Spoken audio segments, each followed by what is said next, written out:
Bonjour à tous, ravi de vous retrouver pour le flash de 10h sur la télévision du Burkina. Il se tient depuis hier à Ouagadougou une rencontre des décideurs politiques sur l'éducation pour débattre d'un projet d'éducation à l'hygiène et à l'assainissement. Ce projet dénommé Vegetable Go to School est financé par la Suisse et est mis en œuvre dans 2 régions du Burkina.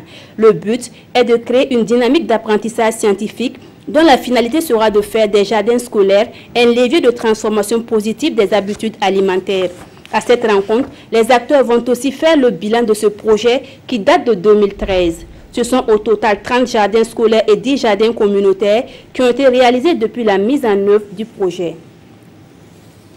700 millions d'enfants privés de leur enfance à cause des guerres, grossesses précoces, mariages forcés, déscolarisation. C'est le rapport que l'ONG Save the Children a présenté hier à la presse. Dans ce rapport aussi, on apprend que le Burkina Faso n'est pas bon protecteur des droits des enfants. Il est classé 165e sur 172 pays. Ce mercredi, la République de Chine, Taïwan, a offert 2 unités de décortiquage de riz à la population de Manga et de Dédougou. Ces unités d'une capacité de décortiquage de 5 tonnes par heure ont coûté 400 millions de francs CFA. Elles vont accroître l'offre en produits finis de qualité et aider le Burkina Faso dans la dynamisation et la modernisation de ses outils de transformation, surtout dans la filière riz à travers le projet riz pluvial. Dans le cadre de la première édition de la Semaine nationale de la sécurité routière, le ministre en charge des Transports a visité lundi certaines artères de la ville de Bobo-Dioulasso. Suleiman Soulama et sa délégation ont été témoins des opérations de contrôle de la vitesse, de facilitation des déplacements des piétons.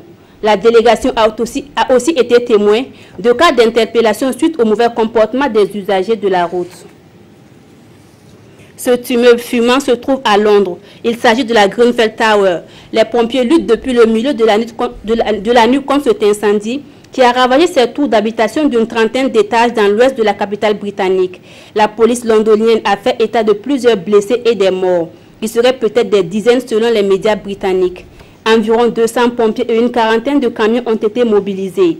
Cette construction qui date de 1974 a une structure en béton armé, ce qui expliquerait qu'elle ne se soit pas encore effondrée. Voilà pour ce flash. Merci de l'avoir suivi. L'information revient à 13h avec Godefroy Bazier.